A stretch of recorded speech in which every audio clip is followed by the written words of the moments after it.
It's February. It's Black History Month. What does that mean to you guys? Excuse me? Black History Month. We need a longer month. Black History Month? We need the whole year. We need a Black History Year. How about Black History Year for 1 year? Yeah. Out of every 2 years. We need 1 year. Black History Year. All right. Boom. The blacker the berry, the more it can heal. We stay in tune with our ancestors so we can feel you're in the presence of a king. I ain't making you kneel. We took the project to the runway. Let's hide more seal. You get it? We do more than put up triple doubles, run a huddle, engineers, and we ain't making trouble. Well, only gift is good. Our time is coming soon. Before Mike moonwalk, we put men on the moon. Go ahead and cap that. Make something out of nothing, now that's black. Pray to God my people don't snap back. Superstition and avoid this black cat. I hope my mama proud cause I'm spreading peace. You didn't hear us struggle, so now we mumble on beats. Instead of hearing us teach, think of the things that we reach. Changing the world we preach, fighting your wars on the beach. My mind's a weapon, that's the only way I shoot you. So what you got to be scared of? I'm Black Future. Blacker than chitlins, blacker than hip-hop, blacker than Chadwick, blacker than Frederick, blacker than Denzel, blacker than Tupac. Check your history, cause we got stacks. The whole world's been holding us back. I'm celebrating, I'm black. Blacker than Misha, blacker than Maya, blacker than Nina, blacker than Shirley, blacker than Oprah, blacker than Angela. Check our history, cause we got stacks. The whole world's been holding us back. I'm celebrating, I'm black.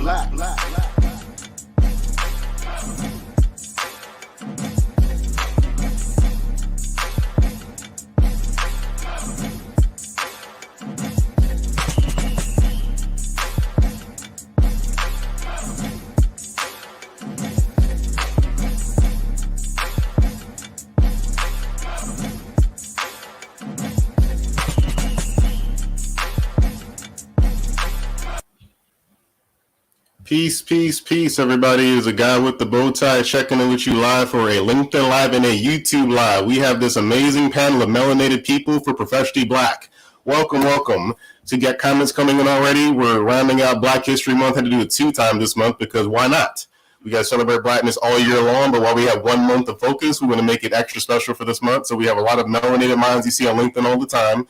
So I'm going to be quick with some introductions to let you know who these folks are, just in case you don't know. I will start to my right with Miss Meek. How you doing, Queen? Oh, you're on mute still. Hold on.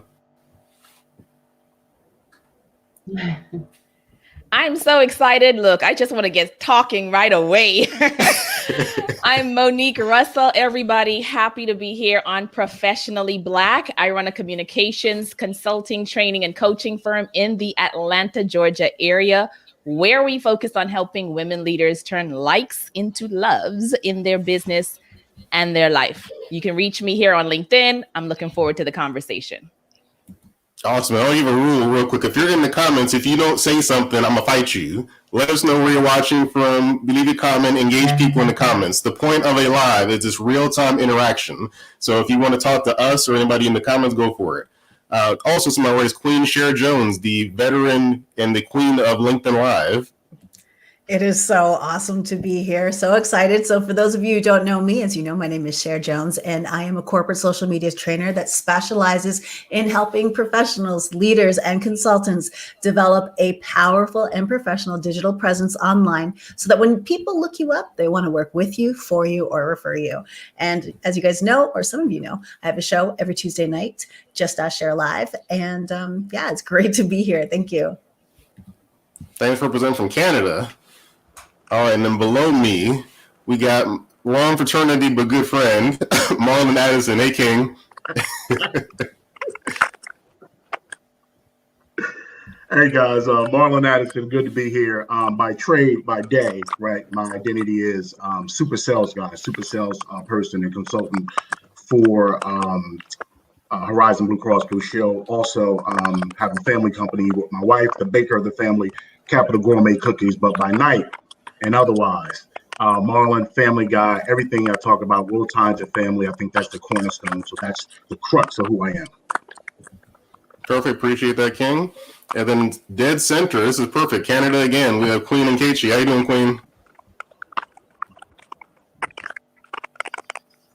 Oh, come off mute.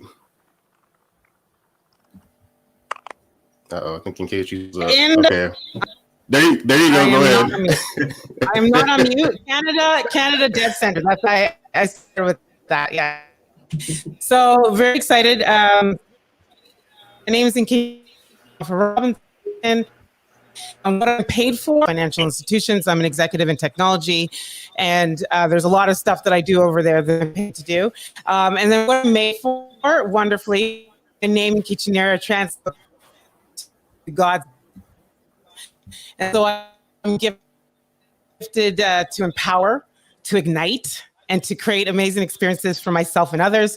I'm the founder and CEO of Empowered in My Skin and a podcast host, which is Empowered in My Skin. And my mission is really just to empower as many people, 1 billion number. All right, appreciate that, Queen. Now, representing from across the pond now, we have Queen Veronica. Let us know what you do, Queen. Hello, everyone. Hello, Daryl. Thank you so much for having me. So my name is Veronica Stafford Owusu. Born and bred in Ghana, lived in Poland, studying in the UK. So I'm a deep dive mindset coach and an online course creation strategist. I run the Impact Course Creation Academy for dust into transformational online courses that have an impact on the world, in your tribe, and really your impact, boost your influence, and also leverage your income. So all these things is all about the gold dust effect, and I'm all about the gold dust. Appreciate that. Thank you, Queen. And then down to the bottom left is King Martin. Hey, Martin, let us know what's going on. Hey, family. Excited to be here, almost at the end of Black Future Month, to celebrate all these today's history makers and her story makers. Just want to say that I think one of the takeaways for me for this month, based on the gift concept, is just what are we intentionally here for on this platform? Pouring into each other, and what do we intentionally when we leave LinkedIn? What's our intention so that finally Black folks can get what they need and get what they desire? Mic drop. There we go. And then Queen Future, how you doing, Queen? Good morning, good evening, good afternoon. Hi, everyone. My name is Future Kane.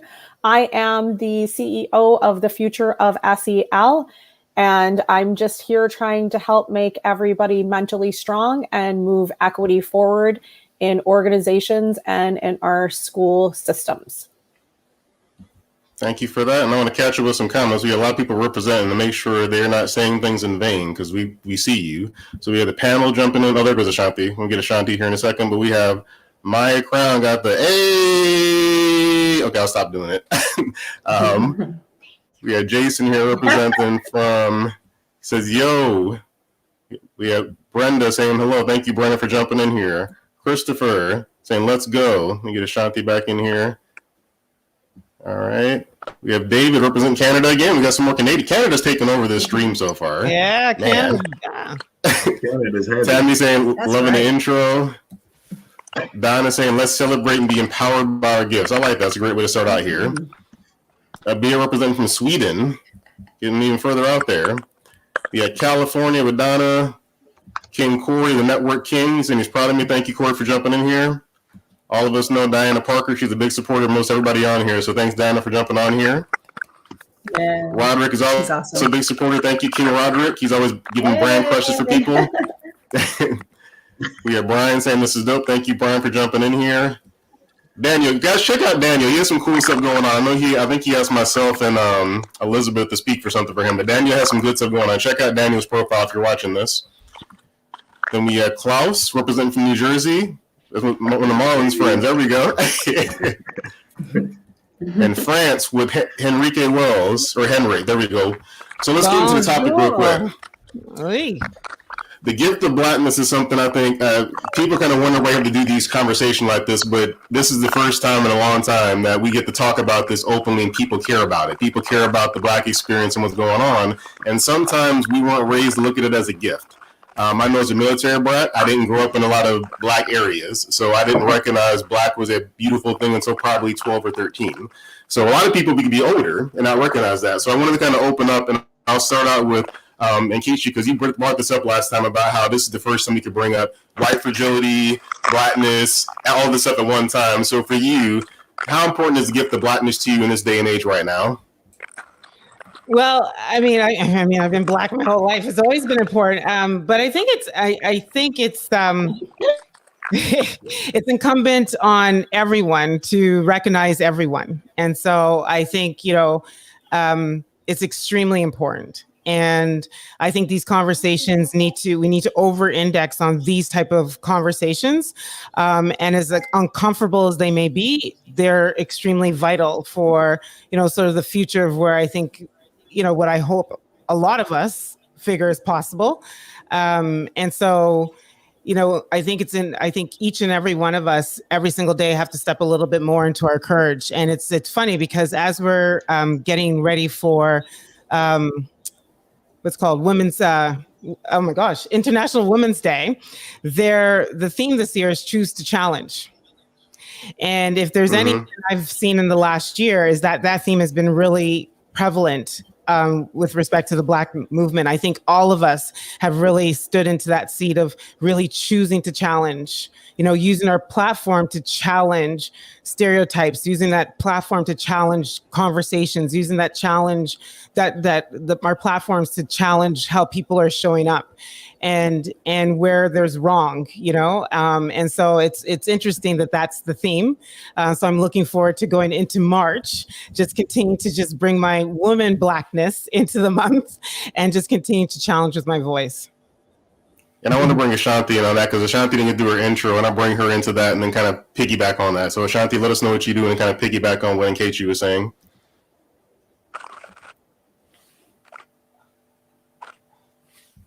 Uh-oh. We're not hearing you. No, so it's not mine. Yeah, it's not you. Okay. So, and then March is when... Oh, there we go. Hold on. It's cutting out, Ashanti. Okay, well, I'll bring Future on this part because I know Future's doing a lot for mental health awareness. Oh, wait. Try to log out and log back in, Ashanti, because it's chopped up right now.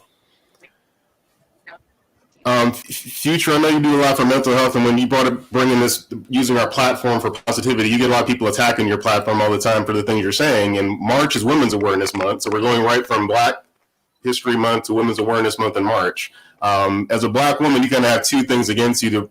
They're not against you, but it's hard to recognize the gift all the time. So when you're getting this attack all the time from the internet, how important is it for you to help people to recognize their gift is actually a gift in today's day and age?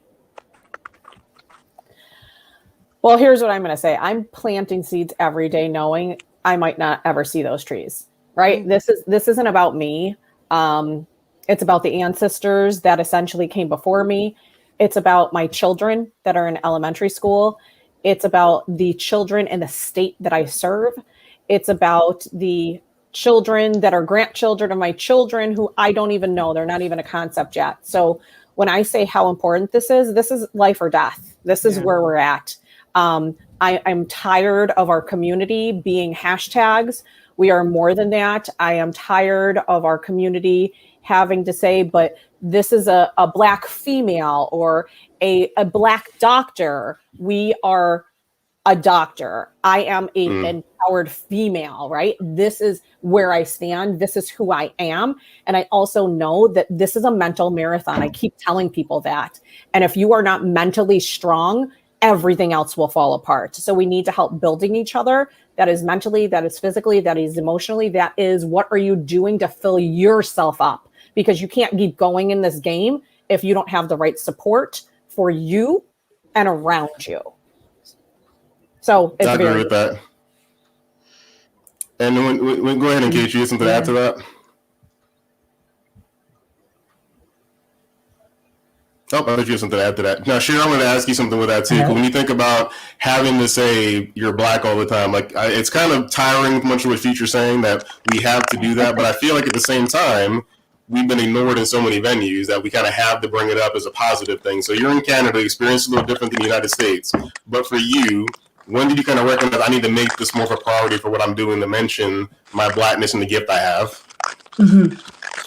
Well, I recognize how important it is because this conversation has to be normalized, as uncomfortable as it is. It's because we recognize that just through systemic racism, through opportunities that we've been denied through the years, and being able to see that, being able to see it happen and know that it's happening, and then also seeing the opportunity for change. So growing through decade, you've seen it change, and you see this incredible force and momentum that we have right now, that being able to contrast the difference allows us to also recognize why we have to push through even when it's uncomfortable. And I recognize that we have to also appreciate where people are at from a safety perspective, as far as how safe they feel to push out. And everybody's in a different boat as far as how safe they feel with their voice. But I recognize in my voice and the platform that I have to continue to have these conversations. And I was fortunate enough, but both my parents, they were entrepreneurs and they had a Black-owned business. Well, obviously they're Black, but they I was like, wait, that sounds kind of funny. But what I meant to say is, like, they're hairdressers. So I was always around Black culture, Black people all the time. So that was something that was, and having a Jamaican descent, that's another thing. So I'm always within culture. But yet seeing this momentum, we cannot ignore it. And for those of us who feel safe enough to step out of whatever comfort zone you are in, and we have to recognize that, and this opportunity that we have to push the agenda forward, because opportunities are unfolding. Yeah. And Martin, I know you have a lot of history with that, and it's one of those things that I think sometimes people think about, why do we got to make everything Black? And it's not that we have to, it's just we've been written off so long that we had to make a month for Black history. Like, it's kind of absurd almost to have a month for Black history when there's so much history that is Black. So we kind of have to take the present time to talk about these things. But Martin, you work in the past and the present with this, so you're working with Black Pen and a couple of things going on, but you speak about this frequently. So how do you feel about where we are currently as a people, recognizing this gift and moving something forward to take action versus just being taught? Well, I think that historically we've always said, the circles I've been in, that Black people, we need to have a Saturday of school for our kids. And the Saturday of school meant that a lot of other cultures would teach their culture on Saturday. So we have had some Afrocentric schools here in Philadelphia. The Freedom School is one of those schools. And I think that to what Future and Liz are doing, and particularly Liz is doing specifically with her school, the Black History Academy, there is a definite need for us as a community, one, to teach ourselves, two, for the community at large to actually learn what Blackness and Black history really is. And so in that space of knowing about the stories in the past, we got people like Liz, we got people like Dr. Kwanzaa Kujufu in Chicago. I'm concerned at the same time about his story and her story, and people like Cher, who's doing the work. By the way, Cher, thank you so much for making that video on Clubhouse. That is the only video I refer people to when it comes to learning about Clubhouse. I send them your YouTube video. And so I've sent that probably about 2 to 3 times a day to white and Black folks. But what I'm specific about is when there is somebody who's not of our culture, I share the content that I think that we make that is currently relevant to today's topic, so that people see Black faces that are ahead of this conversation. And unfortunately, I don't know that we all share that intention to show the Black futurists, to show the Black Kismika who helped create the vaccine at the CDC. I want to show Black faces. So then, to your point, Daryl, there isn't an issue of whether or not Black people are part of the conversation. It's just organically and naturally. Of course, we're part of the conversation. And it should be that, where's the Black? If someone sees, hopefully in 5 years, someone sees a conversation where there's no Black face, they automatically are triggered. And they're like, whoa, this is not a conversation I want to be part of, because I don't see any Black people part of this conversation. Yeah, now we're not really the minority worldwide, which is interesting that the United States and European countries kind of make us to be the minority when really worldwide is more melanated people. But Monique, much to your point with communication on that front, there's a lot of issues we have with people communicating about Black issues in the corporate space. We have all these people getting hired for diversity roles and photo ops and stuff like that. But the communication, I feel like, still lacking for speaking about this, because having these conversations helps us to go forward. So in your space of what you're doing, what is the biggest thing you can see people needing to learn to communicate better when it comes to race relations and the gift of Blackness? Okay, so first of all, I just love everything that the panel has already said. And I got to let y'all know I'm wearing the Dripping with Melanin t-shirt. Okay, I just got to plug that there. Dripping with Melanin t-shirt. But Daryl, you are absolutely right. So when we think about the whole aspect of communication and how we are in a time period where our stories have a platform to be elevated, it's important for those who are in leadership roles, who have been tapped to be the diversity, inclusion, equity lead. It's important for those persons to feel the courage that Nkechi was talking about, that courage, choosing to have that courage and use their voice to actually speak up. The challenge is simply having a title is not enough. It's not going to actually affect change. So if you as an individual haven't really stepped into that aspect of education and awareness, like what Martin was talking about personally, it's going to be difficult for you to actually take that lead. And I shared a post on LinkedIn about this, that, you know what, if you are in this role and you're feeling like I still need to play it safe, or I still need to make sure that, white people are centered first in this conversation, that we're not really taking that courage, I say either step down or delegate, because the time period is too serious right now for us to miss this opportunity to share our stories. Communication gaps happen all the time. It doesn't matter if you're Black or white. But in our Black communities, we have to actually understand why we think the way we think, why we behave the way we behave, where our beliefs stemmed from, the whole gift of Blackness. If you're not comfortable in your own skin, then it's going to be much more difficult for you to help someone else be empowered in their own skin. So we become mirrors. We are reflecting what we see. And so from the aspect of women, I also focus on women leaders. I focus on moms. You guys know I just dropped my book, Intentional Motherhood, Who Said It Would Be Easy.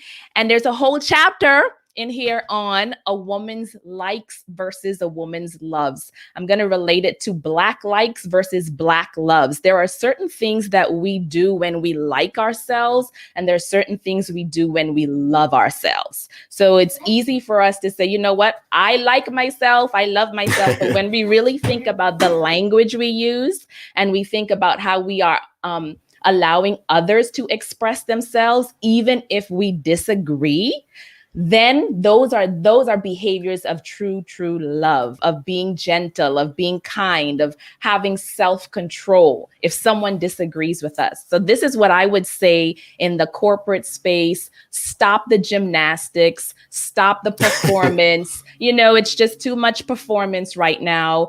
Get courageous, get a coach. It's good to learn and have these one-off talks, but I'm focused on long-term transformation and sustainable solutions. So if you're a Black employee in your organization, I want to help you upload and upgrade your skill set so that even if you're outside of that organization, you can still bring more value to wherever it is that you go. Those are the things that I see that are missing, but they're now coming up in frequent conversation.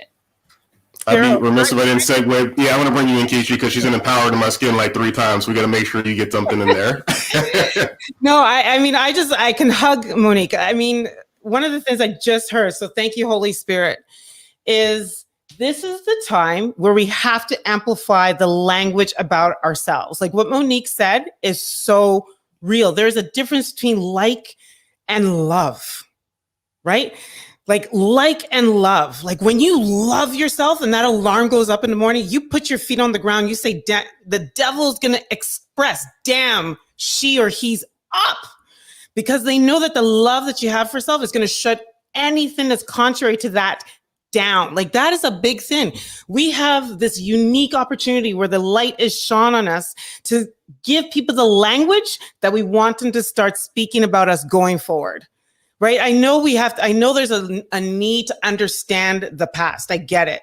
But there is more, in my opinion, an important need for us to let people know how you need to speak about me tomorrow. You understand? And that starts today. And so thank you, Monique, for dropping that. The language we speak about ourselves, it has to start in here. This battleground needs to be filled up with rich gold mine of a belief system that cannot be shut down. Yes.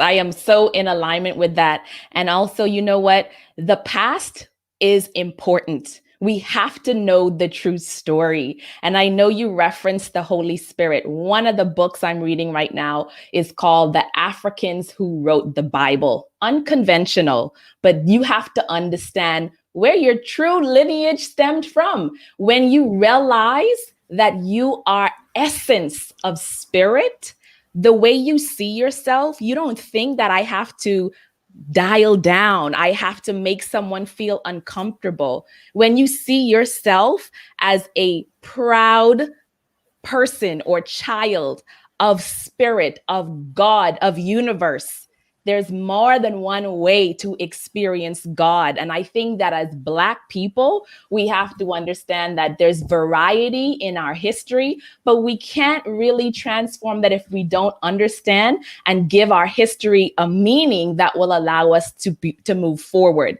Simultaneously, we need to have compassion and understanding. I grew up in the beautiful islands of the Bahamas, and I am also Nigerian. For a long period of time, I did not embrace Nigeria. I did not, because the truth of the matter is, who wants to be talking about they from Nigeria when there's a bad reputation and corruption and all these other things, right?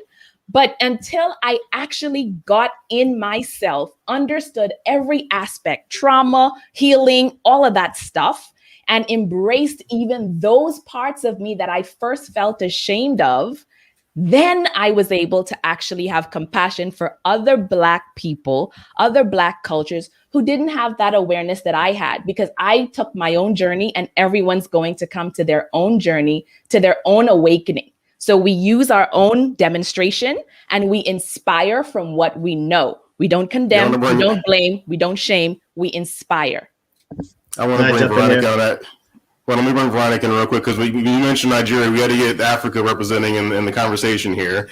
I mean, Veronica, you mentioned in our last talk 2 times ago about our history having these pillars and everything that's already in society. We kind of dismantled them. So the future is important, but there's some history lessons of Blackness that we kind of forget. So when you think about the way the culture was more loving and enriched back then, what's some piece of history you think that we need to hold on to for now to help us understand the future better? Wow, I'm loving this conversation. I'm just sitting back all chilled, relaxed, listening. I'm like, oh, I love it. I love the energy. I love the insights. I could just like, first of all, what is a gift? When I'm given a gift for Christmas or for my birthday, for any occasion, I use it. It's usually something useful. It's been given to me for a reason. It's been given to me because I can use it to a really great purpose. I have different ideas I can make out of all these gifts. So the gift of Blackness really is a gift that is supposed to be used. We're supposed to use, we've been given that gift, the culture, the stories, the history, the melanin, the color, music, the fashion, the arts. There's so much richness. These are all gifts. We all have gifts. The question is, are we using these gifts? And if we're not using it, the question is, why? Probably we're not aware of all these gifts, the essence. We're not aware of the stories, like Monique said, where we are originally from, the ancestors and the stories that they told by the fireside, right? Or from grandfather to grandson to daughter to all these generations. For me, the gift of Blackness is like gold. I'm all about the gold dust. And for me, the most important is being aware of this gift. We have to be aware of it, because without awareness, then we're not going anywhere. We are not going anywhere. You have to be aware of these gifts. That means knowing yourself, going back to your roots, and being proud of the history we have before even the white man stepped on our lands. Knowing all that, now we can use it to empower others. We can use it in the voice that we have. We can use it in the skills. We can use it in service of others, and to enlighten and to empower and to inspire the next generation. So I think this is an awakening. We need to wake up. We have gifts. If you have been given a gift at Christmas or for your birthday, and I'm sure you've used it, why wouldn't you use your gifts today? Your voice, your story, who you are. Why? Wake up. Awareness. You have gifts. Use them. Wake up. And Martin, I know you have something to add to that. Go ahead, Martin.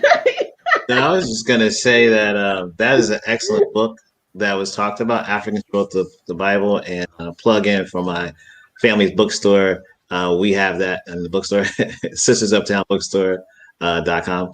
But seriously, I read that book about 3 or 4 times, and working in that bookstore for 2 years. And when you work in a bookstore, it's really quiet and it's really boring. So I dived into that book. It was awesome. Kept me that, and A Course on Miracles, 2 intentional books about us as being spirit beings and us as history beings. And so I was just going to, shout out both of those books and say, yeah, go to your local bookstore and try to grab that. If they don't have it, then obviously get on Amazon. But definitely everybody needs to read Africans who wrote the Bible. Just read something, period. I think that's the problem we have. I saw something today that said most people that get their news from social media are less actually understanding of news. They're not very politically sound. And we have this generation of social media's news. And I know Future, even in the New York Times, so you obviously been in a major publication, but there's an issue with people reading and paying attention to history. I wasn't as big into my history as a younger man, but right now, as we talk to the youth, that's something I think we're missing, that everything happening now has kind of happened before. George Floyd has happened before. The racial inequities happened before. We just didn't have cell phones back then. So Future, I'm going to bring you with the mental health aspect for the people that are older, that they're like, this is nothing new. This has been happening. For those folks, they have a power to help with the gift because they've seen it before. What's a way that we can actionize them, if that's a word, but put them to action to actually use these past lessons to help the youth that don't seem to want to read? Well, being that I'm in education for over 2 decades, I think the importance of it takes a village, and that's what it does. It really takes a village, and Black communities have passed stories down verbally, through dance, through art, through songs, through conversations for years upon years. And I think we need to continue to do that. I think our children, whether they're teenagers or early youth or little bitties, need to have people in their life that have been through that so that they can hear the stories of other people and maybe ask those children critically thinking questions. Because the reality is, and Liz talks about this all the time, our history is not in the history books. It's been taken out. That's the reality. It's been whitewashed. And when you're sitting in K through 12, if that's where you're choosing to go, then you're getting only the history in which you are sitting in and getting and receiving. So it's important then for our parents, our grandparents, our aunts, our uncles, our friends, our support systems to be giving them the education that they've been miseducated on, but then also giving them the skills to, like Monique said, to love themselves, because they are beautiful. And you even said, Daryl, I'm in the same boat as you. I went through all of K through 12. I didn't have not one, I will repeat that again, not one Black educator. I was the only, I will repeat that again, the only minority, not even Black person, the only minority in my graduating high school class. That was my history. So there's lots of children that are me, that are sitting in those classrooms, never seeing one excellent representation of themselves. So it takes our community to uplift them and tell them, you are seen, you are heard, you are loved, and you're valued, and we have you. Thank you for that. And Marlon is a perfect segue for this, because Marlon pours into kids all the time. He's the family guy on LinkedIn. But when you think about that too, for your family, you've been very intentional with your kids to make sure they have that. So kind of speak to that piece about the education and reading. So for me, it's 3 things for me: family, education, and modeling. I'll repeat: family, education, and modeling. And so when I talk about family, let me give a little bit of context. My parents have been married over 50 years. My heart, they set the standard, right? Both of them are pastors. So growing up with my siblings, and it's 5 of us total, and I'm the baby boy.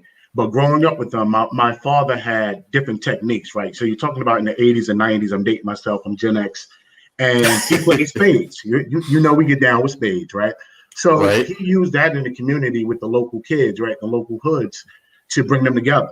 Now, the folks in the church didn't appreciate that, especially during that particular time, but he did it anyway.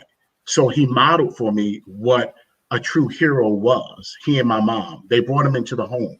We had people stay with us, right? They brought homeless people. So I saw these things firsthand, and they modeled them. So it started with my parents, right? I want to first say that, and I have tons of story on them, but I want to just frame the context. So when you talk about education and family, that's where it started, right? He made us read every day. My dad, my mom made us read a book a day, made us read the dictionary every day. I still do that, like out of habit, and I love it. I still read the dictionary several times a day, in fact. So now, having my own family, right, and all of my sibs are married and have families, but having my own, my son and I have a quest this year of reading 50 books, right? And he was at first like, oh, Dad, I don't know about that one. And he's 12. So now you can knock this out. We can do this. So he got on board, and now he's just devouring books. It's a competition for what chapter are you on, Dad? Where are you at now? Right? It's a competition. And so we're battling in a good way. So he's loving that. And we're doing all types of books on our history, just different, all types of spectrum, so he can learn and get encouraged by that. So my oldest daughter, she's in her second year of her doctorate program, becoming a PT, a physical therapist. So what I love about that is, right, it's all about education, right? And my grandparents and my parents are blown away, but this is their legacy. This is what we talk about, right? So it goes on, right? It's tomorrow, as was mentioned, right? What's the future? So with my daughter doing her clinicals and her rotations, she's going in places, and there's little Black girls looking at her like, wow, are you doing this? You're going to be my doctor today? So they're blown away. So that modeling and that representation is key. So I'm super proud of that. My baby girl, Micah, she's a theater person, right? So she's everywhere, and they see her going places, and it's like, wow, she does what? How she expresses herself. We're the same unit, but we're completely different, right? Micah is just that, she's that theater person, that theater geek, right? And we love it. So that's what she is. So I say all of that to say family, education, and modeling, right? It's layers, and we have to keep it going. And it's not, to Future's point, it's a mental marathon, right? It's not just saying, okay, I'm going to do this for the look, I'm going to do this for the show. You got to be in it to win it, period. It's a personal journey, to each his or her own, but you have to be in it to win it and speak it and live it, because you're going to get moments where you're going to think about it like, wow, is it worth it? It's going to challenge you, right? And see where you are. It's okay to stumble, get back up. It's okay. That happens, right? And I think on that note, even corporately, to Monique's point, Black folk, we need to be allowed to make mistakes. Oh, see, I gave you a shot and you messed up. So what? We need to be allowed to make mistakes, right? We need to be able to do that and keep going. And we had Dr. Cornell West on with my company, Blue Cross, yesterday, Horizon Blue Cross Blue Shield, for our Black History Month celebration. I'm on the board and one of the chairs for our affinity group. It's called the Coalition for Black Professionals. So I know Monique got her eyes raised. We're going to talk, Monique. We're going to talk again. So which is great. So, but we're actually doing that and moving forward. I can vouch for that. So I want to see more and do more. But the crux of Dr. West's conversation was on the Black family. That was the topic. So we talked about the Black family and how it comes in different shapes, forms, hues. It's the Black family. So we wanted to let them know about that. So I'll pause there, but I'll put up Monique's book again. Hold up. This is not her. This is the other one. She autographed it for me. So there you go. Hold on real quick. Keep it going. I want to bring Sharon real quick because I thought about something as you speaking about the family and the different shapes, the evolution that, Sharon's work with the Raptors. People don't know that a whole lot about her, but she got to work with the Raptors, little NBA team that won the championship a couple of years ago. When you think about, you were seeing an organization that's kind of been a little ahead sometimes on Black empowerment, sometimes the NBA was ahead versus the NFL. So when you were there, seeing an organization and being of melanated descent, were you seeing some kind of conversation at the time you were there, kind of seeing the recognition of the Blackness, or was it kind of like a hard thing to see that corporation fully embrace it from your seat? Well, I was there a long time ago, so I'm going to date myself. So we're talking like Vince Carter to Chris Bosh days. So Jalen Rose, like those kind of days. But there was share. You stand up for that. That's right. That's insane, though, right? But what I did see, and I did see how the organization from the top down embraced leadership, Black leadership, as far as who they brought on the table, who was consulting in what they were doing. Like there was embedded right from the beginning. So it was a wonderful organization to work for. And then just being at that time in my career when I was, going out to grab interviews and stuff like that. I was a producer, so I was never on air, but going out to grab interviews, I would just see that. How do I say it? Like Sam Mitchell was amazing to me. He was the coach of the Raptors at that time. He was amazing. He was like, I always got just like a little extra opportunity because there weren't very many people, especially in the Toronto sports media space, that looked like me. So I got different opportunities, even with the players. I remember Charles Oakley was the first, one of my first interviews, and Vince Carter as well. And just that set aside time that they also recognize that I'm going to open up a door for you simply because of the fact that we don't see you, especially in Toronto. There just weren't, we're talking, 2000s time. So there just weren't a lot of people like me, but then seeing it from the organization way back then until now, it was just a natural evolution. Like it's always been important for them. So it didn't surprise me one bit as we continued to see the leadership change and grow and embrace this, because they always have. So they've been leading the pack right from jump.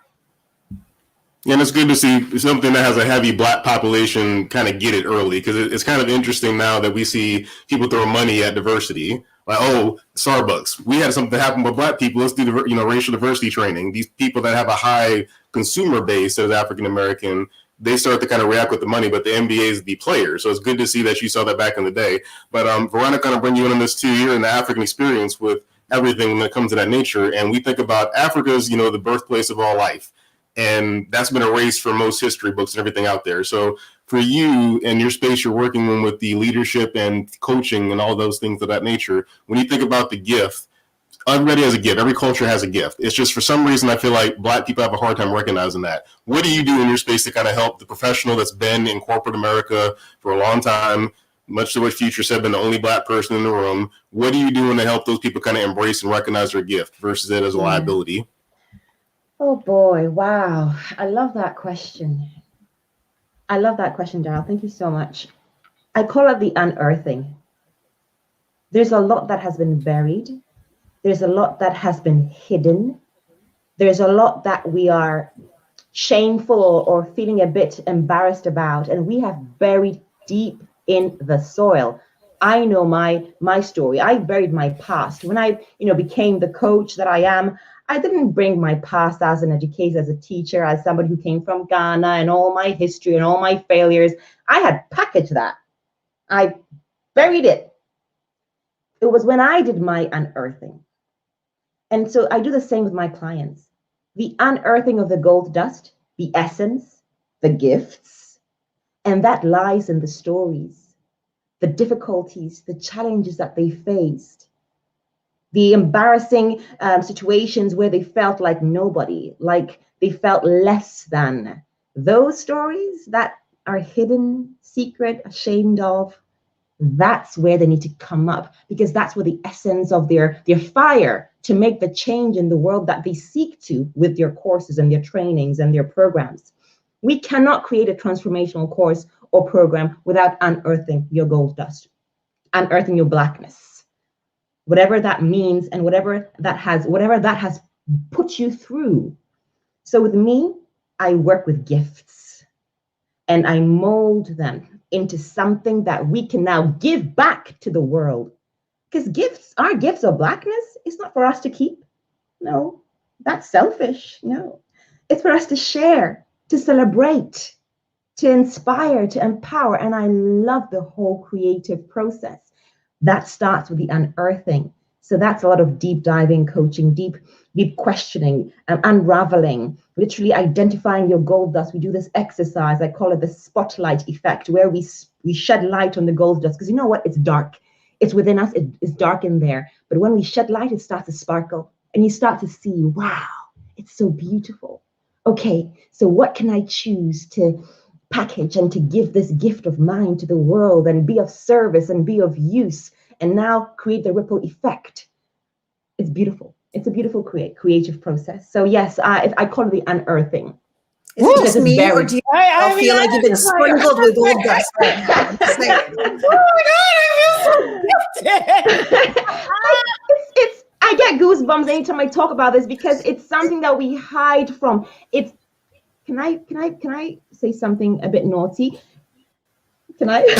Go for it. Okay, I call it the G spot. Hey.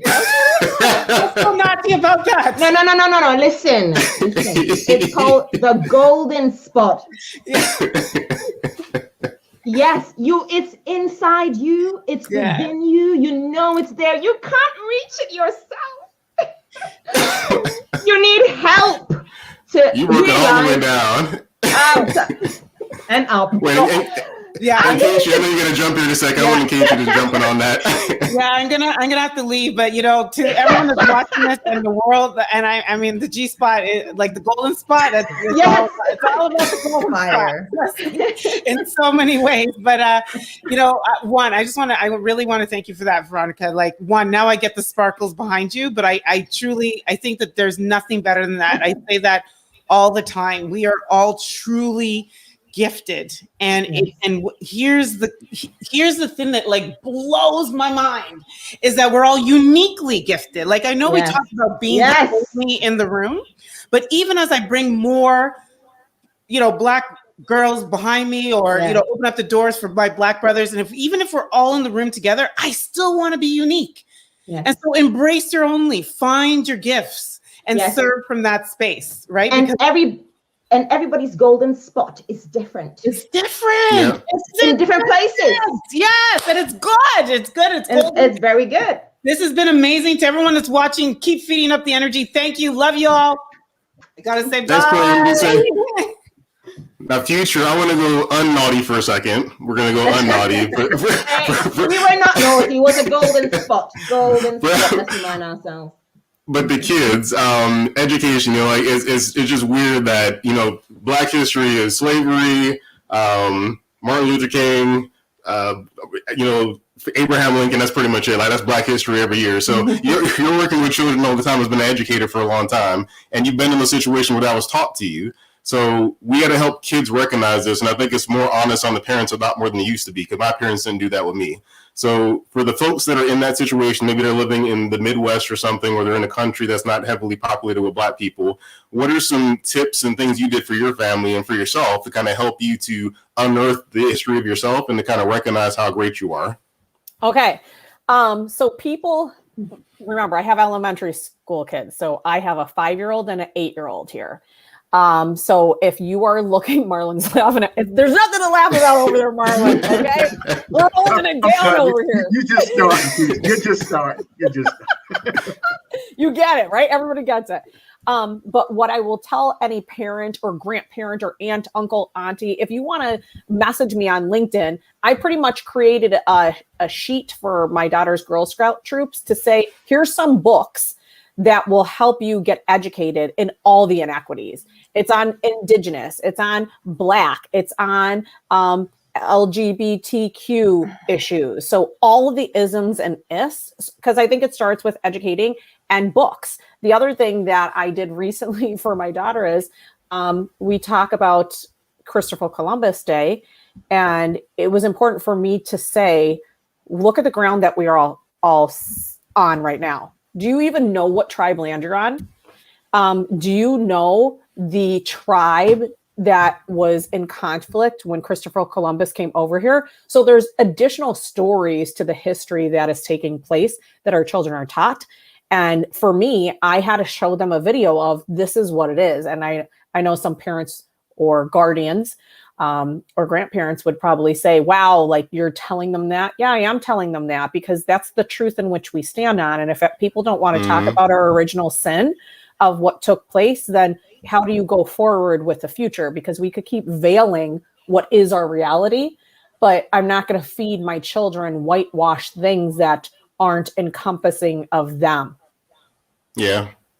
I think that brings up the point of something my wife was reading where somebody said white fragility was racist, to say white fragility is racist, and which is absurd in a whole statement. But that's been the issue, I think, is we don't want to embrace this is what actually happened.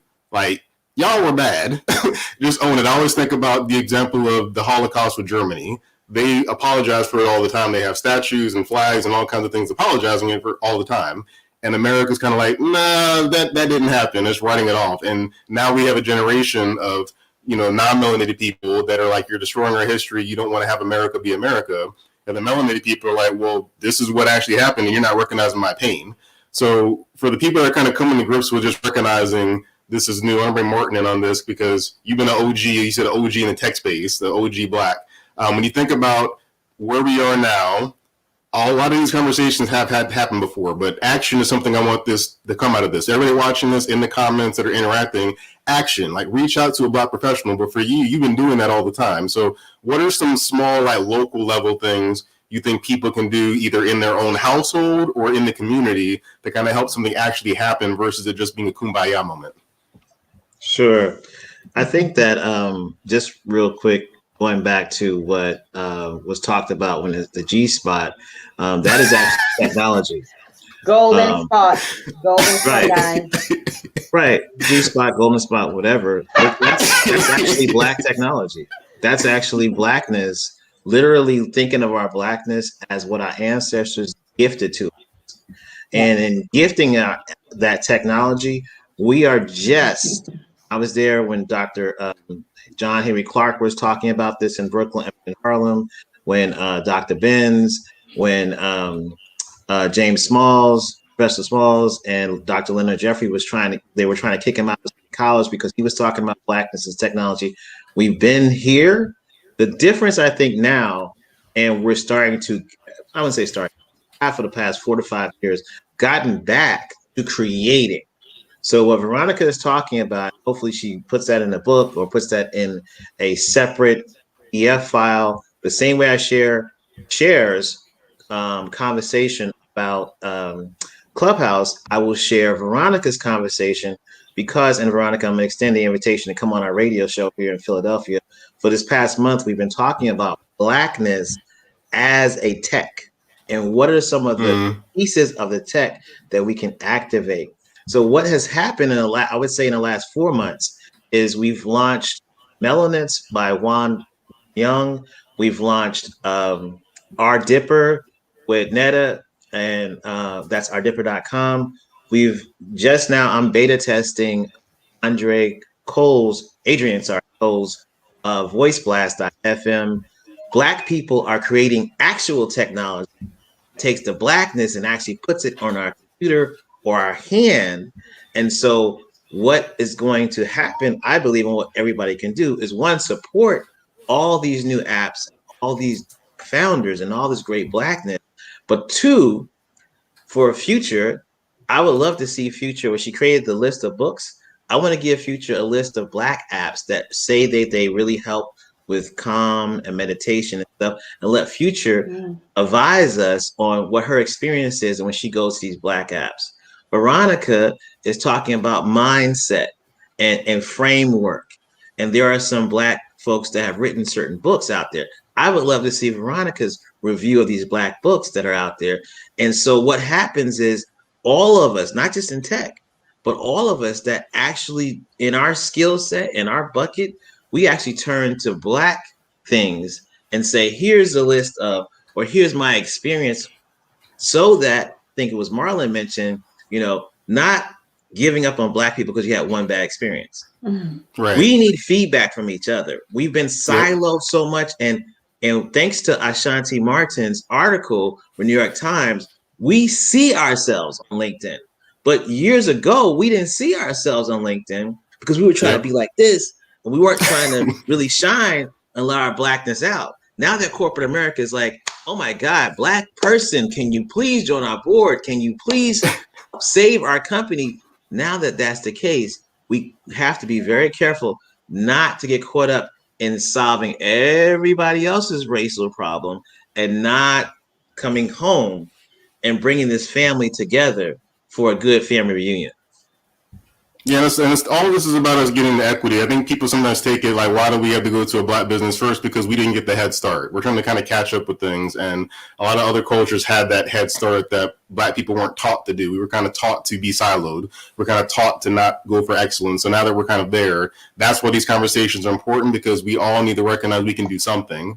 And I appreciate all of you being here to do this, because this is something that a vision came to me talking to Pierre, and I appreciate you guys supporting this, because LinkedIn, and Cher's been on here as long as I have, there have not been a lot of melanated people. Like, Cher's probably the first one I saw do a live, and I was like, oh my God, there's a Black person doing live on LinkedIn. So, I mean, think about it. There's not a lot of us doing that. So I appreciate everybody in the comments and the audience watching this, but edify these people that you see on the screen, in the comments, in the hashtag, follow the hashtag Professionally Black, but Cher is an OG in the video space first, and then in the live space. LinkedIn has evolved over the years, obviously. You don't get shut down like a lot of people do for saying stuff, but obviously right now it's a different temperament with LinkedIn about what you can do. I mean, Future's had issues. I've had some issues here and there. There's a temperament issue with LinkedIn sometimes of like, you can't go too Black. So as you're doing your show, you guys know how it is. Some people get kind of, you know, my comment got deleted. Yeah, my comment got deleted. Like, it got deleted. So as someone that's been on LinkedIn for a long time, are you happy with kind of where you see the platform is right now? And if not, what do you think are some changes we can do in the user base to kind of help with that? Well, interesting question, because there's still a lot of change that is required to happen. Like there's so much more that needs to be done. And the reason why they need to amplify Black voices is because I know that they've come out and said that the algorithm is not designed to suppress our voices.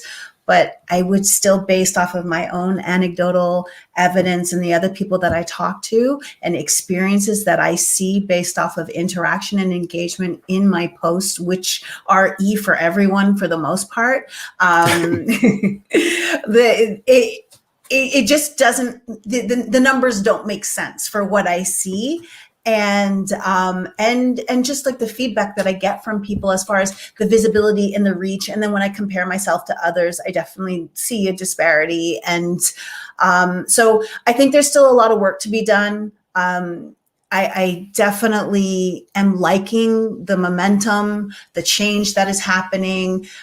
I recognize it's a work in progress. So like, you know, the suppression of some comments and stuff like that. A lot of it is keyword based and it's based off a bot. And then when they challenge it, it's like, oh, we're sorry. And they recognize that. So I recognize that there's a lot of protections in place to protect everyone. And sometimes some of our well-meaning comments get caught in the crossfire, but I don't think it's a move to suppress. However, there is still a lot that has to be done on, so one with our voices, but also with the voices where you're seeing comments where, you know, there's racism in the comments coming from the other side. And it's just, those things need to happen. But again, my biggest concern, and I know that they're well-intentioned, and I know that they're working on it, whether it's fast enough, whether they've allocated enough resources to really create the change in at the speed of light that we would like it to see. I still wonder at the base level of the tech, from how the algorithm was developed, what the disparities are, because they're definitely still there, like it or not. I know they don't like to hear that. I know they come back and say, no, this is not what our algorithm was made up of, but your algorithm was developed by people. Right. And their biases. So let's just leave it as that. But I do see opportunities coming. I do see woke as a spectrum. So as we continue to meet people that have opportunities that can, they more and more people are appreciating this conversation, whether it gives them language to then talk about it, whether they're Black or not. When you get more comfortable talking about something when you have the language to talk about it. Because even sometimes we struggle because it's like, oh, I know what I want to say, but I know that didn't come out right. But we're also comfortable. A lot of us, we have a space that we're in a space of safety that we can say it more than other people, and we have to have that grace for people who can't. But at the same time, we have to have the expectation that we are all willing to learn from ourselves as Blacks, being able to better communicate certain things. Like, I'm always listening for, how did you communicate that? That sounded really good. Like, I've learned some things, like even something as simple as saying, and this was mind blowing for me. And it was like, it was in you all along, Dorothy, but it was just something as simple as, white privilege and economic privilege are not the same thing. They are intrinsically linked, but they are not the same thing. And that was something so simple as far as how to articulate it. But until I heard it, it was like, oh my gosh, that's so basic. How many arguments could I just stopped by saying that? So we have to continue, just to the conversations earlier, we have to continue to refine our language, as do everybody else, as they continue to move along the woke spectrum and really normalize these conversations. I want to ask, I know you're going to jump off here. I want to ask one thing while we got everybody, because Black History Month's ending. Can someone please explain the logo to me?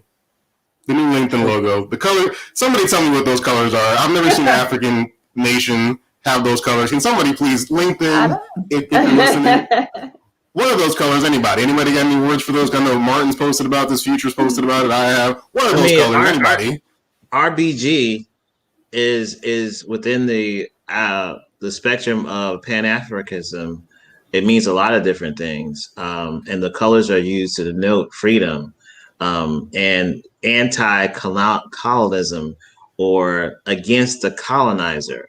And so I don't know that LinkedIn, and to Cher's point, yesterday on Clubhouse, the head of diversity was there, Cher, and she actually admitted, this is the first time I've heard anybody from LinkedIn, that they have to do better even within the algorithm. And there is a concerted effort to connect the programmers with diversity folk.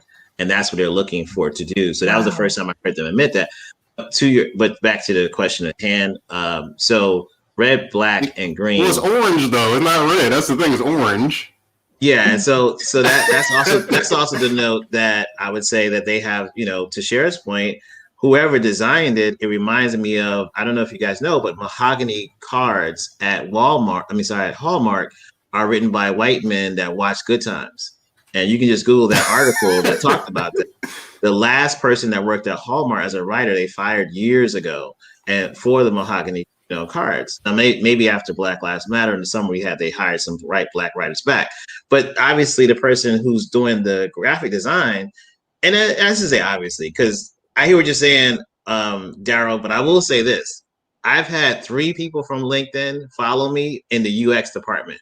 So I don't know, and they're 3 Black people. So I don't know if it was. They have a lot of Black people working. Like they always have. That's the one thing that I've noticed, that they have for a very long time, a very inclusive environment as far as their hiring practices. And just even from the Toronto office and the people that I know here, I know that they have it. Obviously still, like most companies, there's work to be done. And there's a disconnect somewhere. They're absolutely, but they're not to be pinned to the wall as something. I'm sorry? Are they reaching out to like you, Martin? I have yet to be reached. And it's like, part of me is in my feelings. Like I hear all these people get reached out, and I'm like, I said, hey, right. And I know that I've been a sustainable, consistent creator in this space that has at least a decent enough platform, but they have never, and it actually hurt my heart because I'm hearing all these people like never once. And even when I was having major issues, someone else who didn't look like me was having major issues. They called her, they talked to her, they fixed her. And I had the same video issue for 6 months where. Can I write about that, Cher? Yeah. Okay. I think it's a great point, right?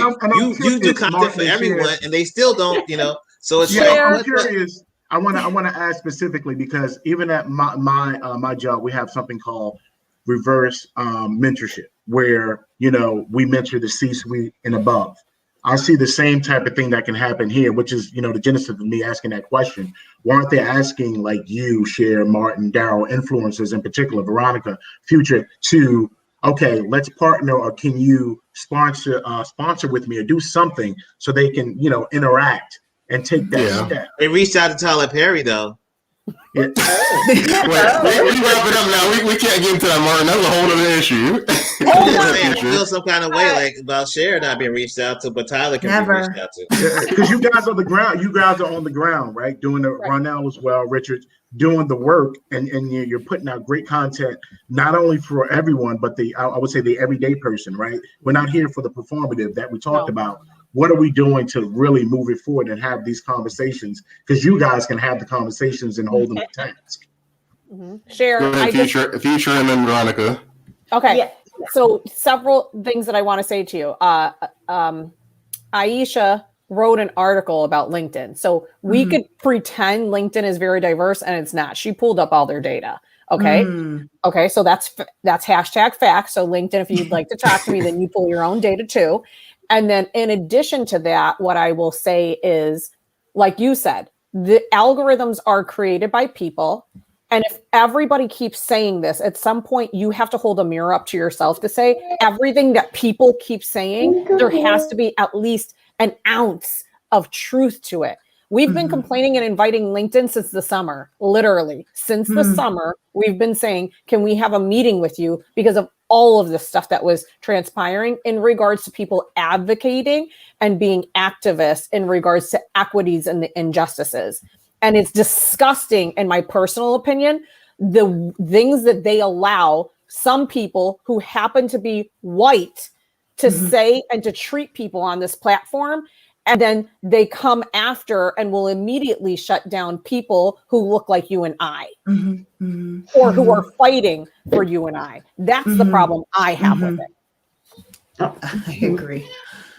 Yeah, it's a huge problem. Yes, I have to be going. Gosh, it's been such a pleasure, and all the insights.